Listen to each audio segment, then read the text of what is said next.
Welcome to Audio Stories channel. Before we start, let's like and subscribe so that you can easily continue the story at your convenience. Welcome back. Today we shall dwell into the story of Frankenstein. Chapter 13. I now hasten to the more moving part of my story. I shall relate events that impressed me with feelings which, from what I had been, have made me what I am. Spring advanced rapidly. The weather became fine and the skies cloudless.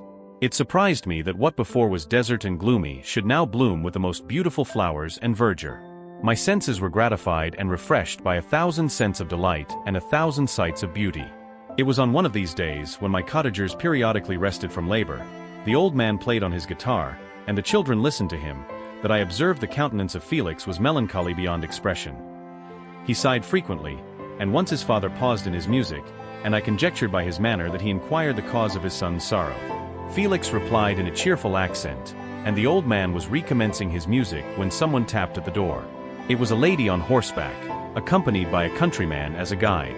The lady was dressed in a dark suit and covered with a thick black veil. Agatha asked a question, to which the stranger only replied by pronouncing, in a sweet accent, the name of Felix. Her voice was musical, but unlike that of either of my friends. On hearing this word, Felix came up hastily to the lady, who, when she saw him, threw up her veil, and I beheld a countenance of angelic beauty and expression. Her hair of a shining raven black and curiously braided. Her eyes were dark but gentle although animated, her features of a regular proportion, and her complexion wondrously fair, each cheek tinged with a lovely pink. Felix seemed ravished with delight when he saw her. Every trait of sorrow vanished from his face, and it instantly expressed a degree of ecstatic joy, of which I could hardly have believed it capable. His eyes sparkled, as his cheek flushed with pleasure, and at that moment I thought him as beautiful as the stranger. She appeared affected by different feelings. Wiping a few tears from her lovely eyes, she held out her hand to Felix, who kissed it rapturously and called her, as well as I could distinguish, his sweet Arabian. She did not appear to understand him, but smiled. He assisted her to dismount, and dismissing her guide, conducted her into the cottage.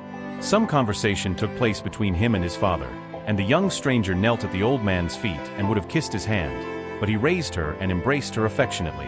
I soon perceived that although the stranger uttered articulate sounds and appeared to have a language of her own, she was neither understood by nor herself understood the cottagers. They made many signs which I did not comprehend, but I saw that her presence diffused gladness through the cottage, dispelling their sorrow as the sun dissipates the morning mists. Felix seemed peculiarly happy and with smiles of delight welcomed his Arabian. Agatha, the ever-gentle Agatha, kissed the hands of the lovely stranger, and pointing to her brother, made signs which appeared to me to mean that he had been sorrowful until she came. Some hours passed thus, while they, by their countenances, expressed joy, the cause of which I did not comprehend. Presently I found, by the frequent recurrence of some sound which the stranger repeated after them, that she was endeavoring to learn their language, and the idea instantly occurred to me that I should make use of the same instructions to the same end. The stranger learned about 20 words at the first lesson. Most of them, indeed, were those which I had before understood, but I profited by the others. As night came on, Agatha and the Arabian retired early. When they separated, Felix kissed the hand of the stranger and said, "Good night, sweet Safie." He sat up much longer, conversing with his father, and by the frequent repetition of her name, I conjectured that their lovely guest was the subject of their conversation. I ardently desired to understand them, and bent every faculty towards that purpose, but found it utterly impossible. The next morning Felix went out to his work, and after the usual occupations of Agatha were finished, the Arabian sat at the feet of the old man, and taking his guitar, played some airs so entrancingly beautiful that they at once drew tears of sorrow and delight from my eyes. She sang, and her voice flowed in a rich cadence, swelling or dying away like a nightingale of the woods. When she had finished, she gave the guitar to Agatha, who at first declined it. She played a simple air, and her voice accompanied it in sweet accents, but unlike the wondrous strain of the stranger. The old man appeared enraptured and said some words which Agatha endeavored to explain to Safie, and by which he appeared to wish to express that she bestowed on him the greatest delight by her music. The days now passed as peaceably as before, with the sole alteration that joy had taken place of sadness in the countenances of my friends. Safie was always gay and happy. She and I improved rapidly in the knowledge of language, so that in 2 months I began to comprehend most of the words uttered by my protectors. In the meanwhile also the black ground was covered with herbage, and the green banks interspersed with innumerable flowers, sweet to the scent and the eyes, stars of pale radiance among the moonlight woods. The sun became warmer, the nights clear and balmy, and my nocturnal rambles were an extreme pleasure to me, although they were considerably shortened by the late setting and early rising of the sun. For I never ventured abroad during daylight, fearful of meeting with the same treatment I had formerly endured in the first village which I entered. My days were spent in close attention, that I might more speedily master the language, and I may boast that I improved more rapidly than the Arabian, who understood very little and conversed in broken accents, whilst I comprehended and could imitate almost every word that was spoken. While I improved in speech, I also learned the science of letters as it was taught to the stranger, and this opened before me a wide field for wonder and delight. The book from which Felix instructed Saifi was Volney's Ruins of Empires. I should not have understood the purport of this book had not Felix, in reading it, given very minute explanations. He had chosen this work, he said, because the declamatory style was framed in imitation of the Eastern authors. Through this work I obtained a cursory knowledge of history and a view of the several empires at present existing in the world. It gave me an insight into the manners, governments, and religions of the different nations of the earth. I heard of the slothful Asiatics, of the stupendous genius and mental activity of the Grecians, of the wars and wonderful virtue of the early Romans, of their subsequent degenerating, of the decline of that mighty empire, of chivalry, Christianity, and kings. I heard of the discovery of the American hemisphere and wept with Saifi over the hapless fate of its original inhabitants. These wonderful narrations inspired me with strange feelings. Was man indeed at once so powerful, so virtuous and magnificent, yet so vicious and base? He appeared at one time a mere scion of the evil principle, and at another as all that can be conceived of noble and godlike. To be a great and virtuous man appeared the highest honor that can befall a sensitive being. To be base and vicious, as many on record have been, appeared the lowest degradation, a condition more abject than that of the blind mole or harmless worm. For a long time I could not conceive how one man could go forth to murder his fellow, or even why there were laws and governments. But when I heard details of vice and bloodshed, my wonder ceased and I turned away with disgust and loathing. Every conversation of the cottagers now opened new wonders to me. While I listened to the instructions which Felix bestowed upon the Arabian, the strange system of human society was explained to me. I heard of the division of property, of immense wealth and squalid poverty, of rank, descent, and noble blood. The words induced me to turn towards myself. I learned that the possessions most esteemed by your fellow creatures were high and unsullied descent united with riches. A man might be respected with only one of these advantages, but without either he was considered, except in very rare instances, as a vagabond and a slave, doomed to waste his powers for the profits of the chosen few. And what was I? Of my creation and creator I was absolutely ignorant, but I knew that I possessed no money, no friends, no kind of property. I was, besides, endued with a figure hideously deformed and loathsome. I was not even of the same nature as man. I was more agile than they and could subsist upon coarser diet. I bore the extremes of heat and cold with less injury to my frame. My stature far exceeded theirs. When I looked around I saw and heard of none like me. Was I then a monster, a blot upon the earth, from which all men fled and whom all men disowned? I cannot describe to you the agony that these reflections inflicted upon me. I tried to dispel them, but sorrow only increased with knowledge. Oh, that I had forever remained in my native wood, nor known nor felt beyond the sensations of hunger, thirst, and heat. Of what a strange nature is knowledge! It clings to the mind when it has once seized on it like a lichen on the rock. I wished sometimes to shake off all thought and feeling, but I learned that there was but one means to overcome the sensation of pain, and that was death, a state which I feared yet did not understand. I admired virtue and good feelings and loved the gentle manners and amiable qualities of my cottagers, but I was shut out from intercourse with them, except through means which I obtained by stealth, when I was unseen and unknown, and which rather increased than satisfied the desire I had of becoming one among my fellows. The gentle words of Agatha and the animated smiles of the charming Arabian were not for me. The mild exhortations of the old man and the lively conversation of the loved Felix were not for me. Miserable, unhappy wretch! Other lessons were impressed upon me even more deeply. I heard of the difference of sexes and the birth and growth of children, how the father doted on the smiles of the infant, and the lively sallies of the older child, how all the life and cares of the mother were wrapped up in the precious charge, how the mind of youth expanded and gained knowledge, of brother, sister, and all the various relationships which bind one human being to another in mutual bonds. But where were my friends and relations? No father had watched my infant days, no mother had blessed me with smiles and caresses, or if they had, All my past life was now a blot, a blind vacancy in which I distinguished nothing. From my earliest remembrance I had been as I then was in height and proportion.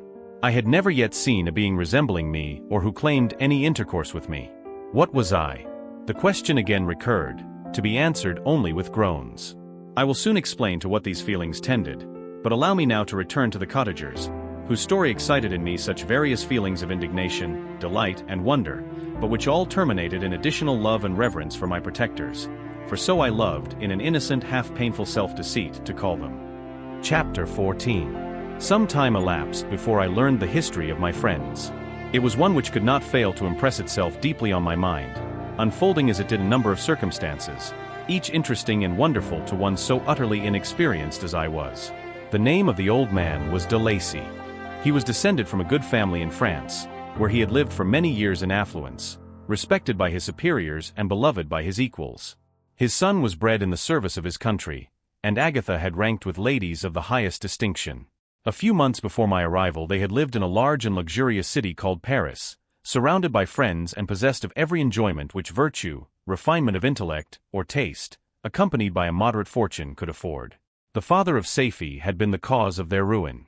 He was a Turkish merchant and had inhabited Paris for many years, when for some reason which I could not learn, he became obnoxious to the government. He was seized and cast into prison the very day that Saifi arrived from Constantinople to join him. He was tried and condemned to death. The injustice of his sentence was very flagrant. All Paris was indignant, and it was judged that his religion and wealth rather than the crime alleged against him had been the cause of his condemnation. Felix had accidentally been present at the trial. His horror and indignation were uncontrollable when he heard the decision of the court. He made, at that moment, a solemn vow to deliver him and then looked around for the means. After many fruitless attempts to gain admittance to the prison, he found a strongly grated window in an unguarded part of the building, which lighted the dungeon of the unfortunate Mohammedan, who, loaded with chains, waited in despair the execution of the barbarous sentence. Felix visited the grate at night and made known to the prisoner his intentions in his favor.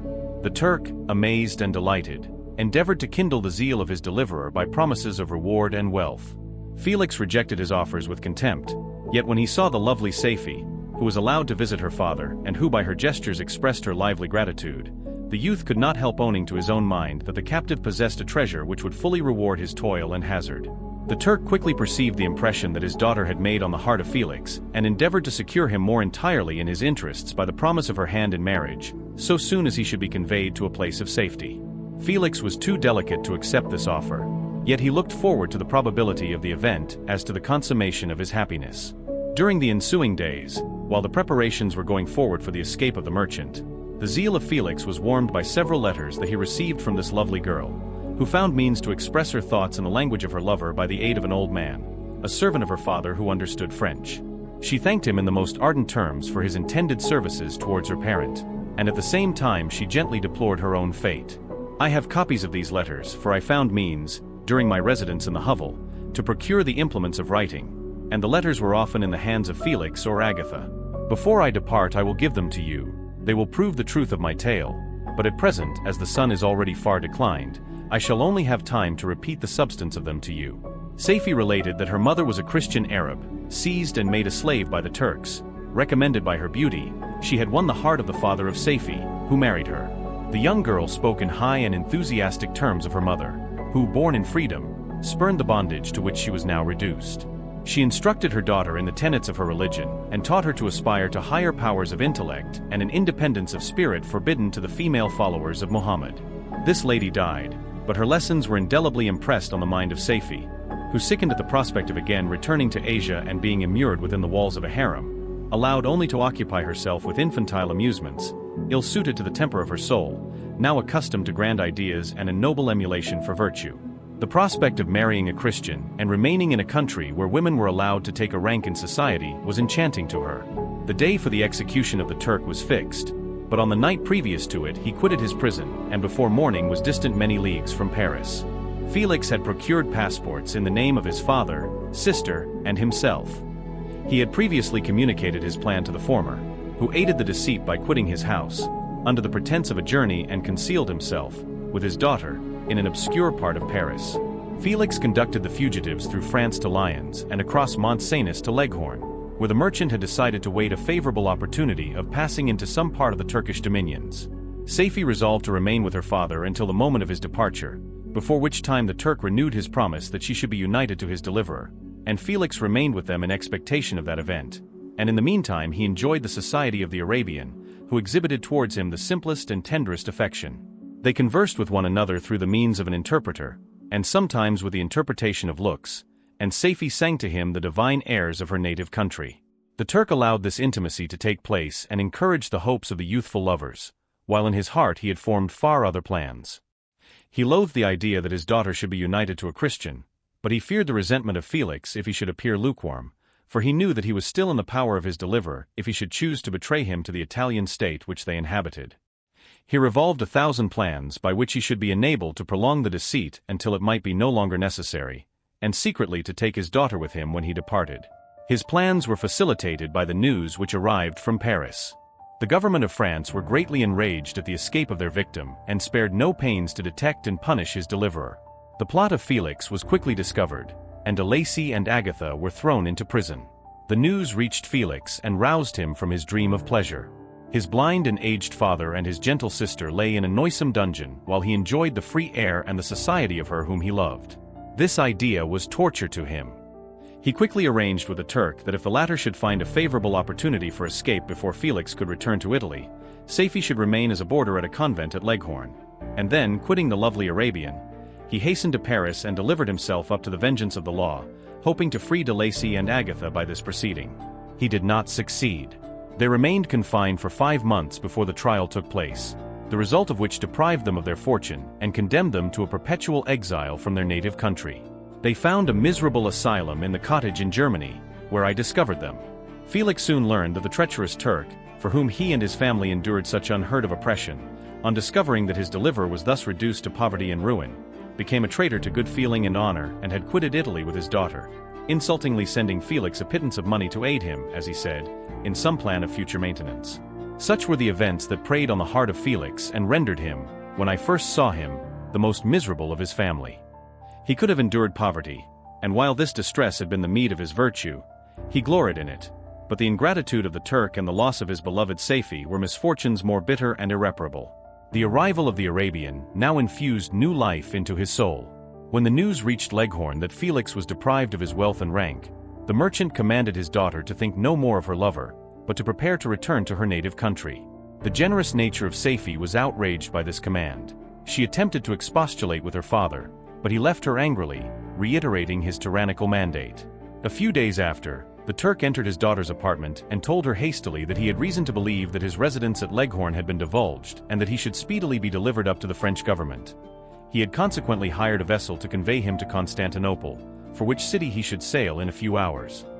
He intended to leave his daughter under the care of a confidential servant, to follow at her leisure with the greater part of his property, which had not yet arrived at Leghorn. When alone, Seyfi resolved in her own mind the plan of conduct that it would become her to pursue in this emergency. A residence in Turkey was abhorrent to her. Her religion and her feelings were alike averse to it. By some papers of her father which fell into her hands, she heard of the exile of her lover and learnt the name of the spot where he then resided. She hesitated some time, but at length she formed her determination. Taking with her some jewels that belonged to her and a sum of money, she quitted Italy with an attendant, a native of Leghorn, but who understood the common language of Turkey, and departed for Germany. She arrived in safety at a town about 20 leagues from the cottage of de Lacy, when her attendant fell dangerously ill. Seyfi nursed her with the most devoted affection, but the poor girl died, and the Arabian was left alone, unacquainted with the language of the country and utterly ignorant of the customs of the world. She fell, however, into good hands.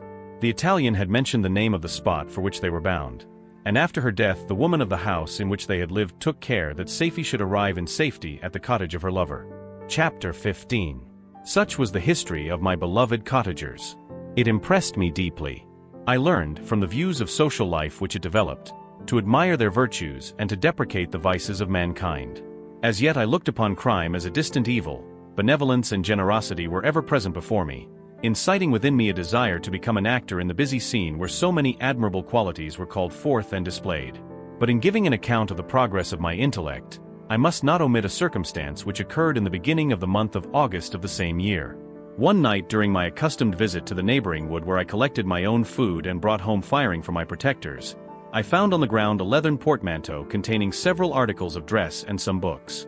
I eagerly seized the prize and returned with it to my hovel.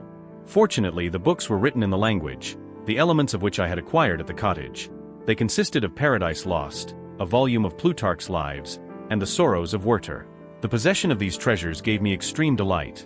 I now continually studied and exercised my mind upon these histories, whilst my friends were employed in their ordinary occupations. I can hardly describe to you the effect of these books. They produced in me an infinity of new images and feelings, that sometimes raised me to ecstasy, but more frequently sunk me into the lowest dejection. In the Sorrows of Werther, besides the interest of its simple and affecting story, so many opinions are canvassed and so many lights thrown upon what had hitherto been to me obscure subjects that I found in it a never-ending source of speculation and astonishment. The gentle and domestic manners it described, combined with lofty sentiments and feelings, which had for their object something out of self, accorded well with my experience among my protectors and with the wants which were forever alive in my own bosom. But I thought Werther himself a more divine being than I had ever beheld or imagined. His character contained no pretension, but it sank deep. The disquisitions upon death and suicide were calculated to fill me with wonder. I did not pretend to enter into the merits of the case, yet I inclined towards the opinions of the hero, whose extinction I wept, without precisely understanding it. As I read, however, I applied much personally to my own feelings and condition. I found myself similar yet at the same time strangely unlike to the beings concerning whom I read and to whose conversation I was a listener. I sympathized with and partly understood them, but I was unformed in mind. I was dependent on none and related to none. The path of my departure was free, and there was none to lament my annihilation. My person was hideous and my stature gigantic. What did this mean? Who was I? What was I? Whence did I come? What was my destination? These questions continually recurred, but I was unable to solve them. The volume of Plutarch's Lives which I possessed contained the histories of the first founders of the ancient republics. This book had a far different effect upon me from the Sorrows of Werther. I learned from Werther's imaginations despondency and gloom, but Plutarch taught me high thoughts. He elevated me above the wretched sphere of my own reflections, to admire and love the heroes of past ages. Many things I read surpassed my understanding and experience. I had a very confused knowledge of kingdoms, wide extents of country, mighty rivers and boundless seas. But I was perfectly unacquainted with towns and large assemblages of men. The cottage of my protectors had been the only school in which I had studied human nature, but this book developed new and mightier scenes of action. I read of men concerned in public affairs, governing or massacring their species. I felt the greatest ardor for virtue rise within me, and abhorrence for vice, as far as I understood the signification of those terms, relative as they were, as I applied them, to pleasure and pain alone. Induced by these feelings, I was of course led to admire peaceable lawgivers, Numa, Solon, and Lycurgus, in preference to Romulus and Theseus. The patriarchal lives of my protectors caused these impressions to take a firm hold on my mind. Perhaps, if my first introduction to humanity had been made by a young soldier, burning for glory and slaughter, I should have been imbued with different sensations. But Paradise Lost excited different and far deeper emotions. I read it, as I had read the other volumes which had fallen into my hands, as a true history. It moved every feeling of wonder and awe that the picture of an omnipotent God warring with his creatures was capable of exciting. I often referred the several situations, as their similarity struck me, to my own. Like Adam, I was apparently united by no link to any other being in existence, but his state was far different from mine in every other respect. He had come forth from the hands of God a perfect creature, happy and prosperous, guarded by the especial care of his Creator. He was allowed to converse with and acquire knowledge from beings of a superior nature, but I was wretched, helpless, and alone. Many times I considered Satan as the fitter emblem of my condition, for often, like him, when I viewed the bliss of my protectors, the bitter gall of envy rose within me. Another circumstance strengthened and confirmed these feelings. Soon after my arrival in the hovel, I discovered some papers in the pocket of the dress which I had taken from your laboratory. At first I had neglected them, but now that I was able to decipher the characters in which they were written, I began to study them with diligence. It was your journal of the 4 months that preceded my creation. You minutely described in these papers every step you took in the progress of your work. This history was mingled with accounts of domestic occurrences.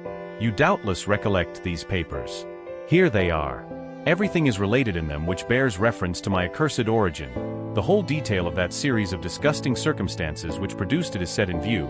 The minutest description of my odious and loathsome person is given, in language which painted your own horrors and rendered mine indelible. I sickened as I read. Hateful day when I received life. I exclaimed in agony. Accursed Creator! Why did you form a monster so hideous that even you turned from me in disgust?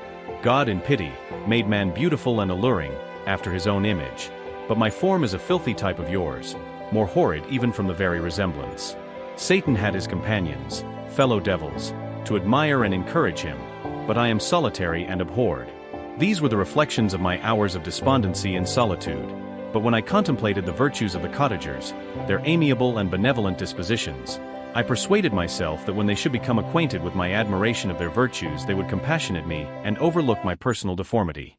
Could they turn from their door one, however monstrous, who solicited their compassion and friendship?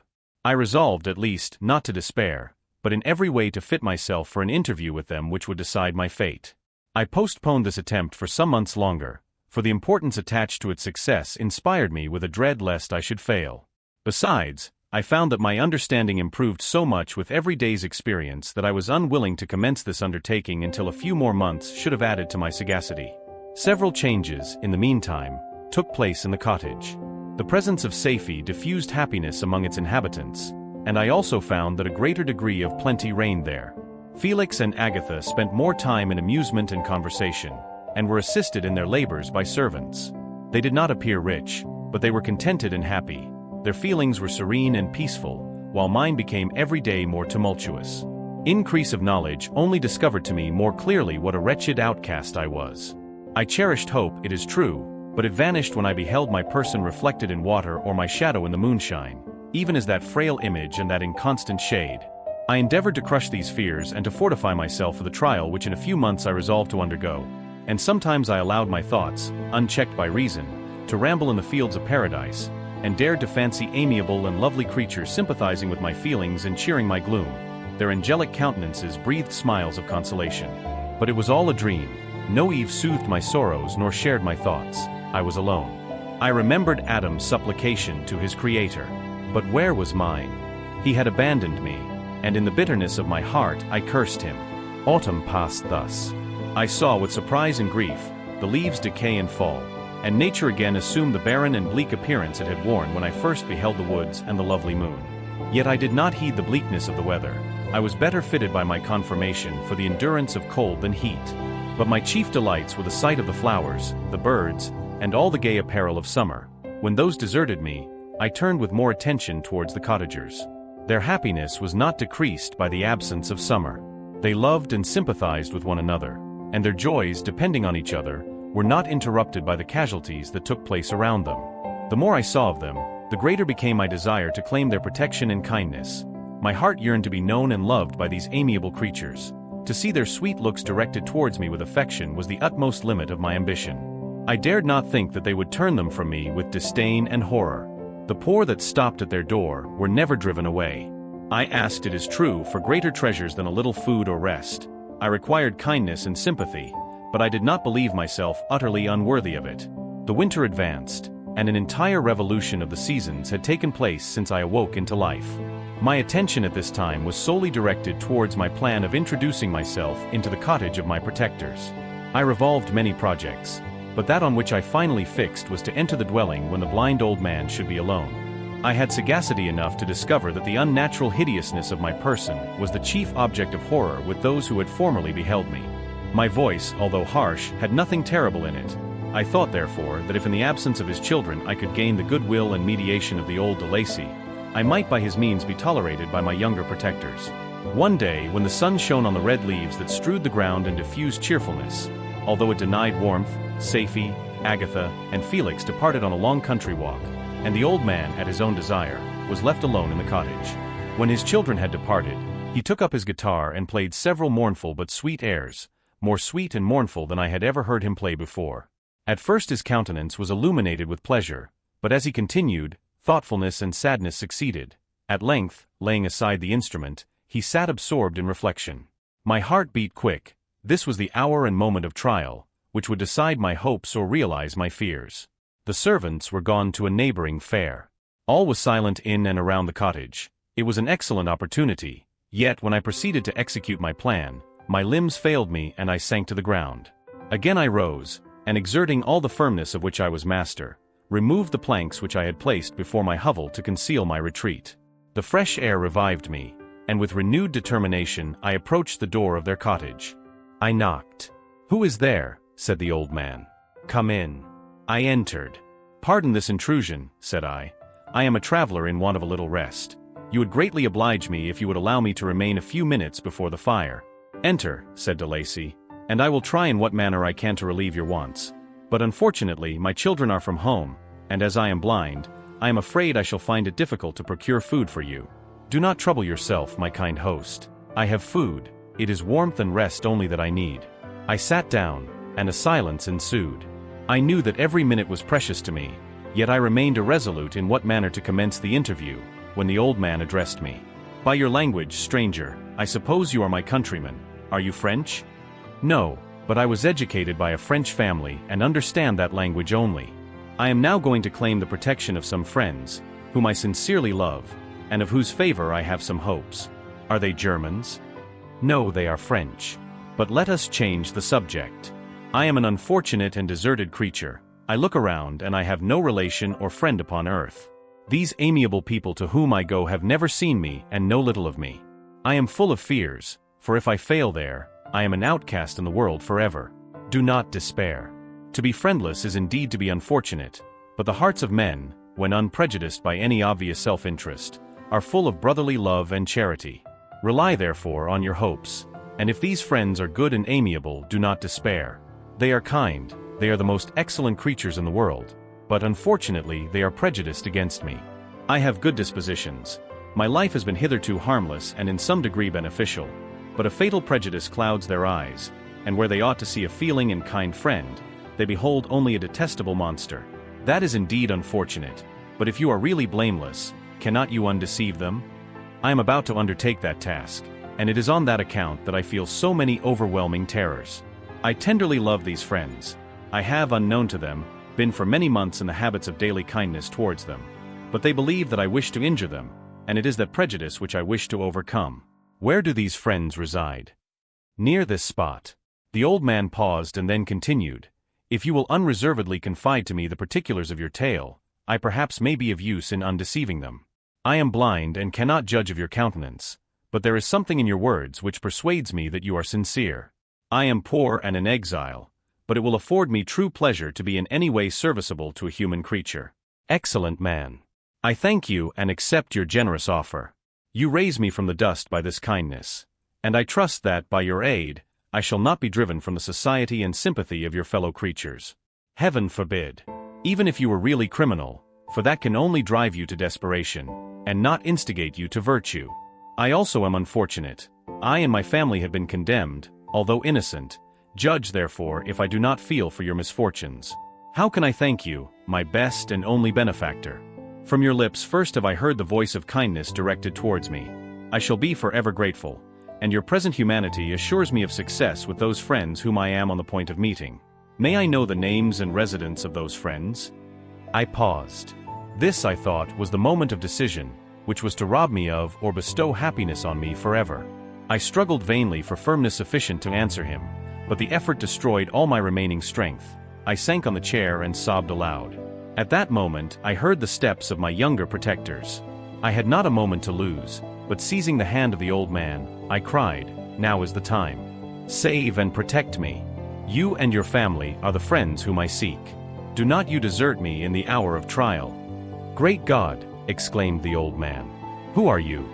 At that instant the cottage door was opened, and Felix, Safie, and Agatha entered. Who can describe their horror and consternation on beholding me?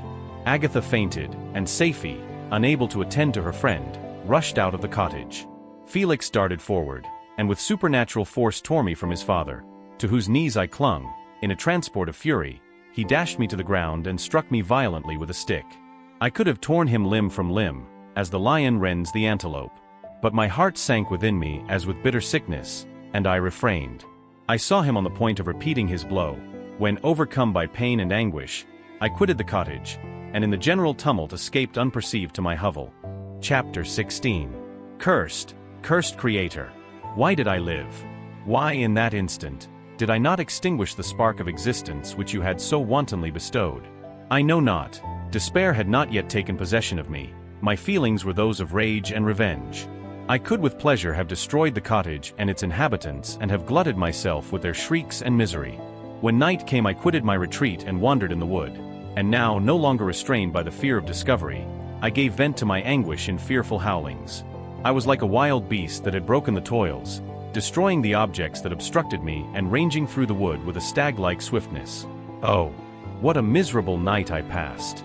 The cold stars shone in mockery, and the bare trees waved their branches above me. Now and then the sweet voice of a bird burst forth amidst the universal stillness.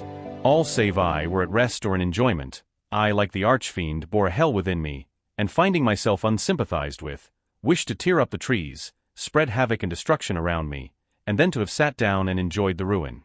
But this was a luxury of sensation that could not endure. I became fatigued with excess of bodily exertion and sank on the damp grass in the sick impotence of despair. There was none among the myriads of men that existed who would pity or assist me, and should I feel kindness towards my enemies? No, from that moment I declared everlasting war against the species, and more than all, against him who had formed me and sent me forth to this insupportable misery. The sun rose. I heard the voices of men and knew that it was impossible to return to my retreat during that day. Accordingly, I hid myself in some thick underwood, determining to devote the ensuing hours to reflection on my situation. The pleasant sunshine and the pure air of day restored me to some degree of tranquility, and when I considered what had passed at the cottage, I could not help believing that I had been too hasty in my conclusions. I had certainly acted imprudently. It was apparent that my conversation had interested the father in my behalf, and I was a fool in having exposed my person to the horror of his children. I ought to have familiarized the old de Lacy to me, and by degrees to have discovered myself to the rest of his family, when they should have been prepared for my approach.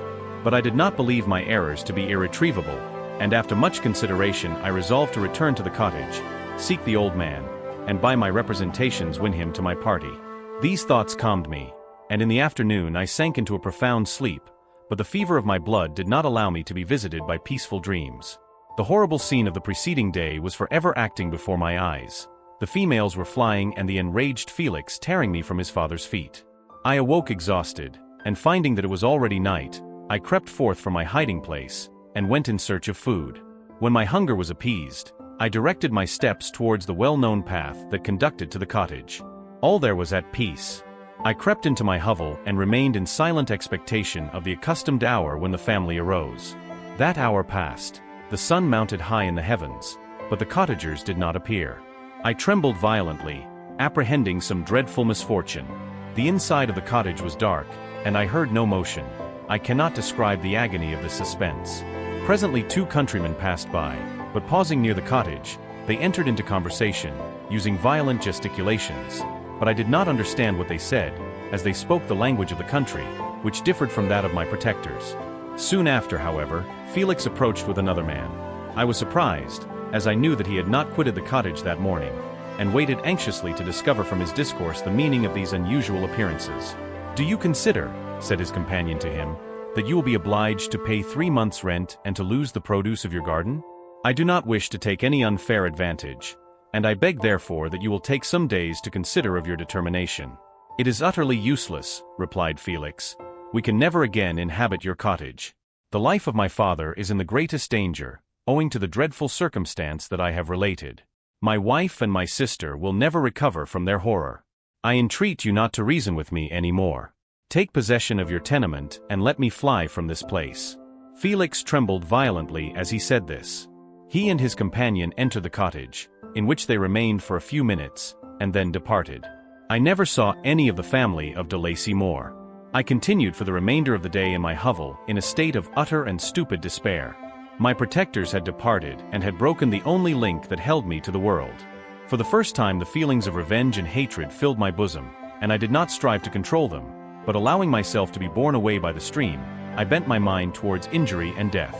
When I thought of my friends, of the mild voice of de Lacy, the gentle eyes of Agatha, and the exquisite beauty of the Arabian, these thoughts vanished and a gush of tears somewhat soothed me.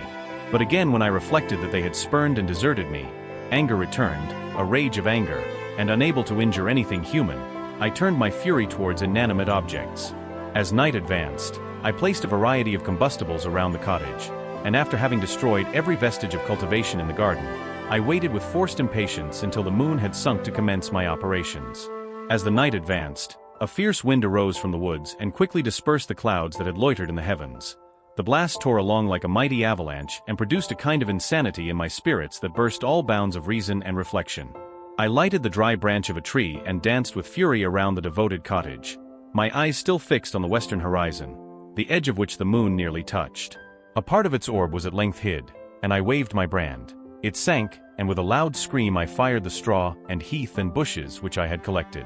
The wind fanned the fire, and the cottage was quickly enveloped by the flames, which clung to it and licked it with their forked and destroying tongues.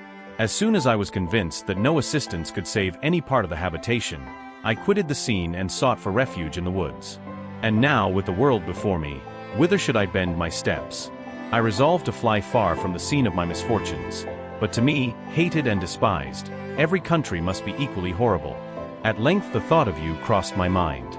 I learned from your papers that you were my father, my creator, and to whom could I apply with more fitness than to him who had given me life? Among the lessons that Felix had bestowed upon Safie, geography had not been omitted. I had learned from these the relative situations of the different countries of the earth. You had mentioned Geneva as the name of your native town, and towards this place I resolved to proceed. But how was I to direct myself? I knew that I must travel in a southwesterly direction to reach my destination, but the sun was my only guide. I did not know the names of the towns that I was to pass through, nor could I ask information from a single human being, but I did not despair. From you only could I hope for succor, although towards you I felt no sentiment but that of hatred. Unfeeling, heartless creator! You had endowed me with perceptions and passions, and then cast me abroad an object for the scorn and horror of mankind. But on you only had I any claim for pity and redress, and from you I determined to seek the justice which I vainly attempted to gain from any other being that wore the human form. My travels were long and the sufferings I endured intense. It was late in autumn when I quitted the district where I had so long resided. I traveled only at night, fearful of encountering the visage of a human being. Nature decayed around me, and the sun became heatless. Rain and snow poured around me. Mighty rivers were frozen. The surface of the earth was hard and chill and bare, and I found no shelter. O earth! How often did I imprecate curses on the cause of my being? The mildness of my nature had fled, and all within me was turned to gall and bitterness. The nearer I approached to your habitation, the more deeply did I feel the spirit of revenge enkindled in my heart. Snow fell, and the waters were hardened, but I rested not. A few incidents now and then directed me, and I possessed a map of the country, but I often wandered wide from my path. The agony of my feelings allowed me no respite. No incident occurred from which my rage and misery could not extract its food, but a circumstance that happened when I arrived on the confines of Switzerland, when the sun had recovered its warmth and the earth again began to look green, confirmed in an especial manner the bitterness and horror of my feelings. I generally rested during the day and traveled only when I was secured by night from the view of man. One morning, however, finding that my path lay through a deep wood, I ventured to continue my journey after the sun had risen. The day, which was one of the first of spring, cheered even me by the loveliness of its sunshine and the balminess of the air. I felt emotions of gentleness and pleasure, that had long appeared dead, revive within me. Half surprised by the novelty of these sensations, I allowed myself to be borne away by them, and forgetting my solitude and deformity, dared to be happy. Soft tears again bedewed my cheeks, and I even raised my humid eyes with thankfulness towards the blessed sun, which bestowed such joy upon me. I continued to wind among the paths of the wood, until I came to its boundary, which was skirted by a deep and rapid river, into which many of the trees bent their branches, now budding with the fresh spring.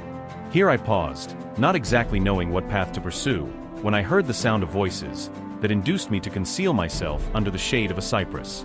I was scarcely hid when a young girl came running towards the spot where I was concealed, laughing, as if she ran from someone in sport. She continued her course along the precipitous sides of the river, when suddenly her foot slipped, and she fell into the rapid stream. I rushed from my hiding place and with extreme labor, from the force of the current, saved her and dragged her to shore.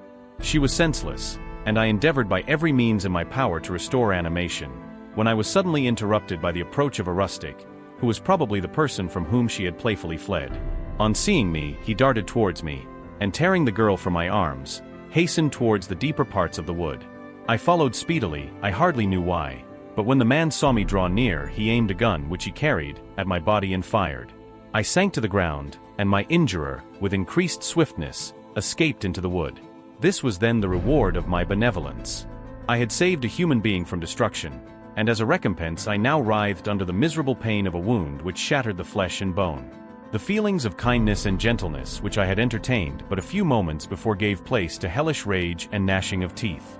Inflamed by pain, I vowed eternal hatred and vengeance to all mankind. But the agony of my wound overcame me, my pulses paused, and I fainted. For some weeks I led a miserable life in the woods, endeavoring to cure the wound which I had received.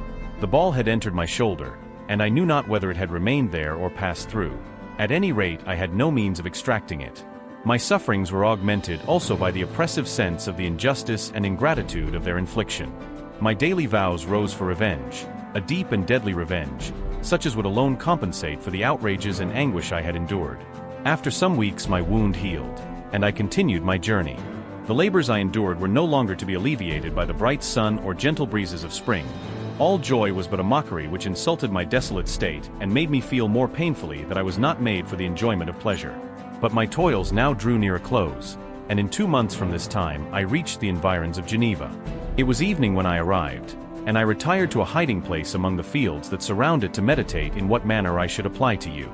I was oppressed by fatigue and hunger, and far too unhappy to enjoy the gentle breezes of evening or the prospect of the sun setting behind the stupendous mountains of Jura. At this time a slight sleep relieved me from the pain of reflection, which was disturbed by the approach of a beautiful child, who came running into the recess I had chosen, with all the sportiveness of infancy. Suddenly, as I gazed on him, an idea seized me that this little creature was unprejudiced and had lived too short a time to have imbibed a horror of deformity. If, therefore, I could seize him and educate him as my companion and friend, I should not be so desolate in this peopled earth. Urged by this impulse, I seized on the boy as he passed and drew him towards me. As soon as he beheld my form, he placed his hands before his eyes and uttered a shrill scream.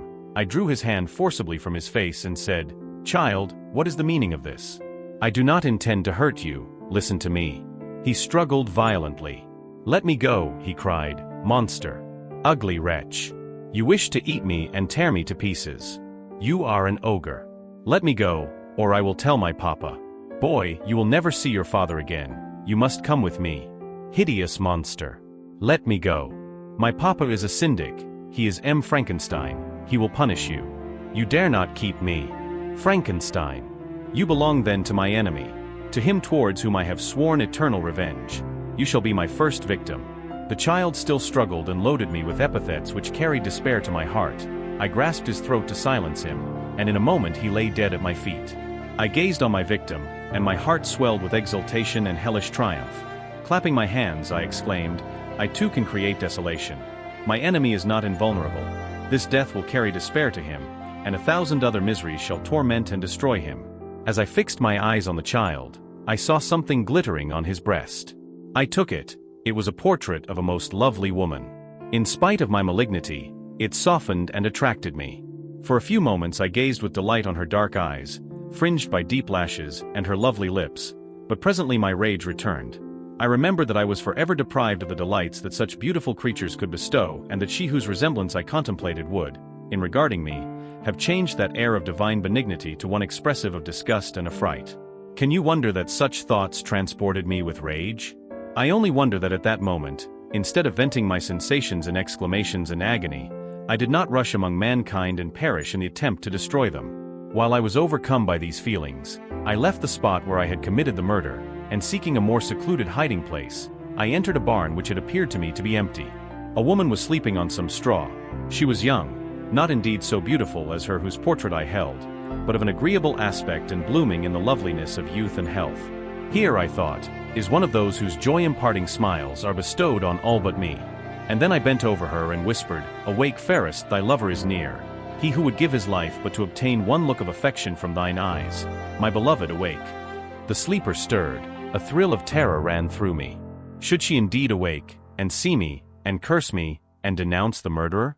Thus would she assuredly act if her darkened eyes opened and she beheld me. The thought was madness. It stirred the fiend within me. Not I but she shall suffer. The murder I have committed because I am forever robbed of all that she could give me, she shall atone. The crime had its source in her, be hers the punishment. Thanks to the lessons of Felix and the sanguinary laws of man, I had learned now to work mischief. I bent over her and placed the portrait securely in one of the folds of her dress.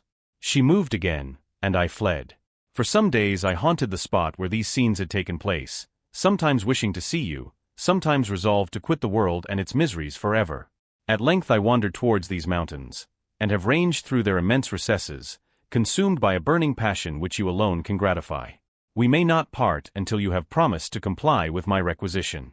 I am alone and miserable, man will not associate with me, but one as deformed and horrible as myself would not deny herself to me. My companion must be of the same species and have the same defects. This being you must create. We have come to an end of this episode. To continue this story, look into our playlist. For more episodes, we upload weekly. Thank you for staying with us. We hope you enjoyed this story and have a pleasant day.